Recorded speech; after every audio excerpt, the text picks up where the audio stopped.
Hello friends, स्वागत है आप सभी का एक बार फिर से आपके अपने यूट्यूब चैनल स्टडी विथ विकास पाठक में। तो आज हम लोग बहुत ही इम्पोर्टेंट टॉपिक करने वाले हैं जिसका नाम है धमनी और सीरा में अंतर। तो आप ये 10th क्लास का वीडियो है, ठीक है। और 10th क्लास में इसको 5 मार्क्स का सवाल पूछ लिया जाता है।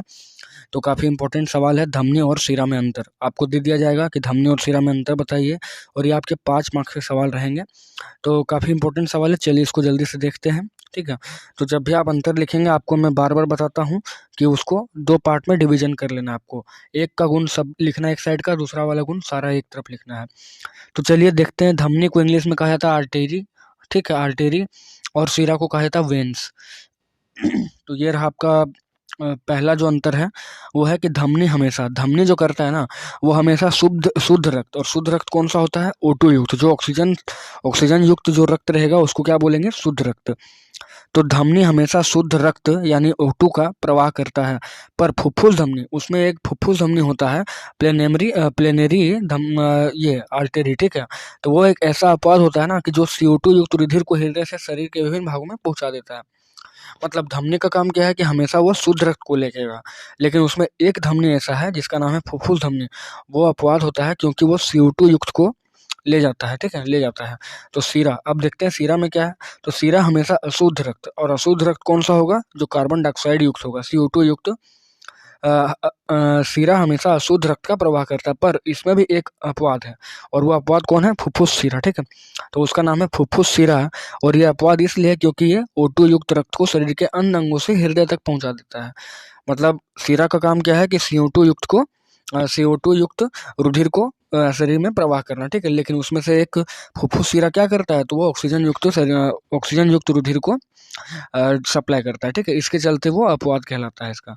सेकंड अंतर जो होगा वो है कि धमनी की दीवार, ठीक है। धमनी जो रहेगा उसका दीवार क्या होगा कि मोटा और लचीला होगा, ठीक है। धमनी का दीवार मोटा और ज़्यादा लचीला होगा, जबकि सीरा का दीवार जो होगा वो पतला और कम लचीला होगा। तो दूसरा अंतर देखें कि धमनी की दीवार क्या होगी? मोटी और लचीली होगी, जबकि सीरा की दीवार पतली और कम लचीली होगी, ठीक है। तीसरा अंतर है कि धमनी में रक्त का प्रवाह यानी रक्त का जो फ्लो होता है वो उच्च दाब पर होता है, हाई प्रेशर पर होता है, ठीक है। यानी धमनी में रक्त का प्रवाह कैसा होगा? तो हाई प्रेशर पे, ठीक है। और सीरा में रक्त का प्रवाह कैसा होगा? तो निम्न दाब पर यानी लो प्रेशर पे। चौथा अंतर है कि धमनी में कपाट यानी वॉल्व नहीं होता है, ठीक है। धमनी में कपाट यानी वॉल्व नहीं होता है, जबकि सीरा में कपाट या वॉल्व क्या होता है, ठीक है। पांचवा अंतर है कि धमनी हृदय यानी हर्ट, ठीक है। तो धमनी हृदय से रक्त को लेकर शरीर के सभी अंगों या ऊतकों तक पहुंचता है। धमनी क्या करता है? तो हृदय से रक्त को लेता है और शरीर के अन्य अंगों तक पहुंचा देता है ये। जबकि सीरा क्या करेगा? तो सभी अंग से जो रुधिर होगा उसको लाकर कहाँ रखेगा? हृदय के पास, ठीक है। तो सीरा सभी अंगों या ऊतकों से रक्त को लेकर हृदय में जाने का कार्य करता है, ठीक है। आगे है कि धमनी में रक्त का प्रवाह बहुत तीव्र होगा, ठीक है। धमनी में जो रक्त का प्रवाह होगा काफी तीव्र गति से होगा, जबकि सीरा में रक्त का प्रवाह सामान्य व धीरे धीरे होता है, सामान्य व धीरे धीरे होगा। नेक्स्ट अंतर है कि धमनी की गुहा सक्रिय होती है, यानी धमनी की जो दीवार होती है वो सक्रिय होती है थोड़ी, जबकि सीरा की दीवार कैसी होती है? जो चौड़ी होती है। सीरा की दीवार थोड़ी चौड़ी होती है। आठवां अंतर है कि धमनी की दीवार मोटी होने के कारण खाली होने पर यह पिचकती नहीं। धमनी की दीवार क्या होती है? मोटी होती है, और जब ये खाली होगा ना तो पिचकेगा नहीं, ठीक है। जबकि सीरा की दीवार पतली होती है, और पतली होने के कारण जब अगर ये खाली हो जाती है तो ये पिचक जाती है। पतली होने पर यह क्या करती है? पिचक जाती है। नौवां अंतर है कि धमनी का रंग गुलाबी या चटक लाल होता है। धमनी का रंग कैसा होता है?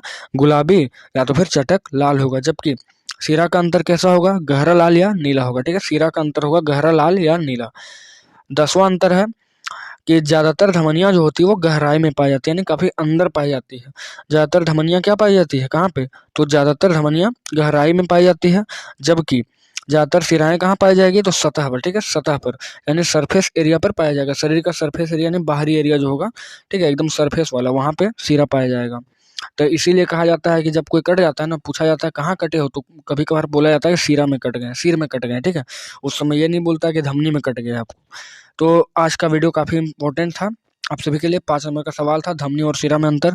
और उम्मीद करता हूँ कि आप सभी को वीडियो अच्छा लगा होगा, और एक साथ आपको एक ही जगह पे इतना जानकारी धमनी और सीरा के बारे में कहीं नहीं मिलेगा पूरे यूट्यूब पे। और जो जहाँ नहीं मिलता है, कहीं नहीं मिलता है, वो कहाँ मिलेगा आपको? स्टडी विथ विकास पाठक में।